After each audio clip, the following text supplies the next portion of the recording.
What's up, Chiefs Kingdom? Welcome back to another video on my channel. My name is Josh Fan of ShowMeFootball.com and ArrowheadAddict.com. And today I wanted to talk about left tackle Orlando Brown Jr. since he's going to be a free agent this upcoming offseason unless the Chiefs use the tag, which the Chiefs are actually expected to use the tag on Orlando Brown, but he's still going to be listed as a pending free agent. From guys like Adam Schefter, Ian Rappaport, or when you're reading articles about big free agents this offseason, Orlando Brown's going to be in them, and he will be until the Chiefs officially use the tag on him. But I wanted to talk about what his postseason performance did to his potential contract negotiations and his outlook long-term with the Kansas City Chiefs. So going into this season, it was a big season for Orlando Brown. He had just been placed on the franchise tag the first time, and it was reported that he turned down a 5-year contract extension that would have paid Orlando Brown over $100 million and made him one of the highest paid left tackles in the league. Orlando Brown said no to that. He said, I want to be the highest paid left tackle in the league. He wanted to be paid more than Trent Williams of the San Francisco 49ers, who's widely regarded as the best left tackle in the NFL. And Brett Veach and the Chiefs said, no, there's no way we're giving you that. The two sides couldn't come to an agreement, and so Orlando Brown would have to play out the 2022 to 2023 season on the franchise tag, and he needed to have a good performance this year to justify his asking price. And for the first half of the 2022-2023 season, Orlando Brown was not very good. In fact, you could say he was mediocre. He was allowing a lot of pressures. He's getting beat pretty bad by some of the better speed rushers in the league. You know, against the Bills and Von Miller, he didn't do much to stop him. And it wasn't a good year for Orlando Brown. And everyone thought, you know what, Orlando Brown, I don't think this is going to work out. The Chiefs probably have to go in another direction this offseason, because if this guy is going to be as delusional as he is and think he's worth that kind of money even after the season he just had, then you know what? We're just not going to deal with it. But then, similar to 2021, Orlando Brown actually had a really strong second half of the season and an even better postseason. Each postseason game got better, from Jacksonville to Cincinnati, and then in the Super Bowl, where he only allowed 1 pressure and 0 sacks.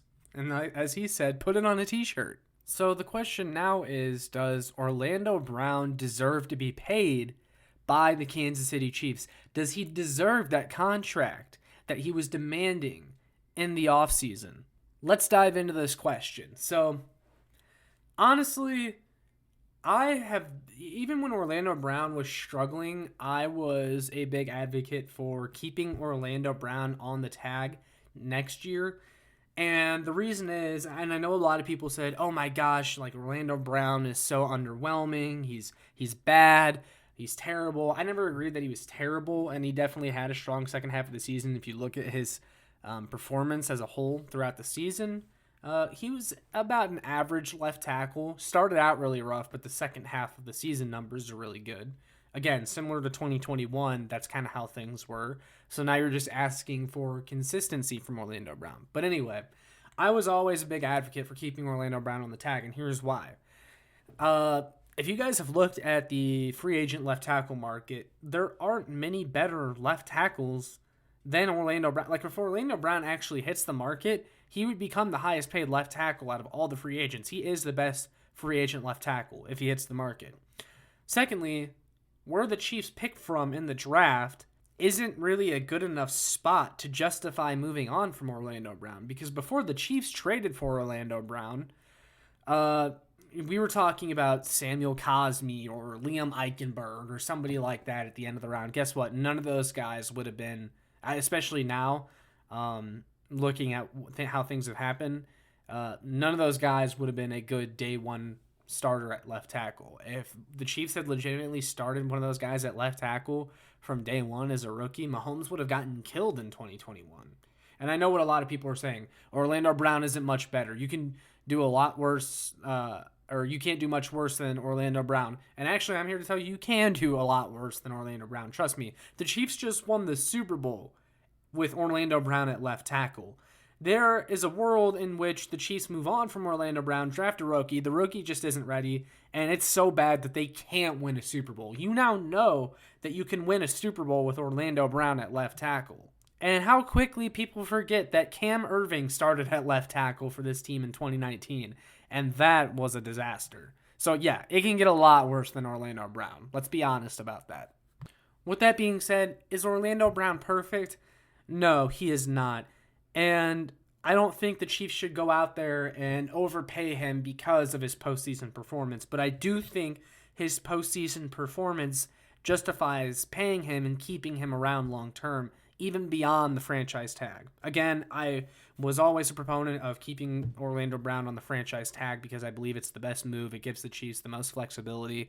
And even if you don't come to a long-term agreement with Orlando Brown again this offseason, he plays on the tag one more year while you develop a rookie. Then Brown moves on. The rookie steps into his place, so you're not starting a rookie the next year. And you would have gotten 3 quality years out of Orlando Brown. So the trade wouldn't have been a total loss either. But if the Chiefs offer Orlando Brown a decent long-term contract that isn't what he wanted last offseason, but if it's anywhere close to what the Chiefs offered him last offseason, he would be stupid to turn that down again. He really would. But I think after Orlando Brown's postseason performance, you have to think about giving him something like that. 5 years, $100 million, or 5 years, $95 million, something like that. But all that matters is the guaranteed money. So maybe you could just beef up the guaranteed money, and a lot of the money is just funny money. So you're not, completely mortgaging your future on Orlando Brown's play at left tackle. And we know there are a lot of guys that get paid and then they fall off a cliff. And you just hope that isn't Orlando Brown. But also, Orlando Brown, when you talk about his struggles in this play, you also have to remember the dude is still only 26 years old. He is very young. So it's not like he's capped out. He still has room to improve. So you'd also be paying Orlando Brown for his potential, not just his play right now. And I'm sure there's some of you that are going to watch this video and you're going to say, no, the Chiefs still shouldn't pay Orlando Brown. And I say this. If Chiefs fans are comfortable with overpaying guys like Frank Clark or Sammy Watkins because they perform in the playoffs but aren't very good in the regular season, then why don't we keep that same energy with Orlando Brown? If Orlando Brown is protecting Patrick Mahomes in the postseason and helping us win Super Bowls, who cares what he does in the regular season? If he just plays average in the regular season, I don't care if he turns it on in the playoffs and dominates his matchups. Now, ideally, you would want to get good play out of him all year long. I'm not saying that all Chiefs fans should be perfectly okay with that, but I'm just saying if you're going to be okay with guys like Frank Clark and Sammy Watkins who were overpaid all because they were good playoff performers, then again, let's keep the same energy for Orlando Brown, who seems to be a good playoff performer to this point. Regardless of how you feel about Orlando Brown and what the Chiefs are going to do with him, I definitely think you have to admit that this playoff performance, this past postseason and winning the Super Bowl, changed things a little bit, changed the tone about Orlando Brown. It definitely helped him. At the same time, do we want the Chiefs to overpay Orlando Brown just because of the playoffs? No, absolutely not. But the Chiefs showed that they can win a Super Bowl with Orlando Brown at left tackle. He went out there against one of the best pass rushes in the NFL and completely shut them down. Some people are going to talk about the turf or the grass and how that was slippery, but it was also slippery for the offensive line too. And, both teams played on the same field. And I also think Orlando Brown just had a good game in general. So overall, I think you definitely have to reconsider with Orlando Brown. A lot of people just chalk them up as a walk this offseason, someone that's not going to come back. I never felt that way, again, because I don't think the Chiefs draft position or the free agent market allows you to do that. But I definitely think you have to rethink Orlando Brown, because if he didn't earn a little bit of that money back from the Chiefs that they offered him from that first contract that he was never going to see again, he definitely earned money from another team. There's going to be plenty of other teams out there that would gladly pay Orlando Brown $100 million. That might shock some of you, but that's just kind of the market for left tackles, and Orlando Brown is viewed as one of the better free agents at the position, and teams get desperate. So If the Chiefs don't pay him, somebody will. So it'll be interesting to see how things go. But I want to hear from you guys in the comments. What do you think about the Orlando Brown contract situation? What do you think the Chiefs should do with him? Do you agree, disagree with me on anything? Just let me know. Would love to hear from you all.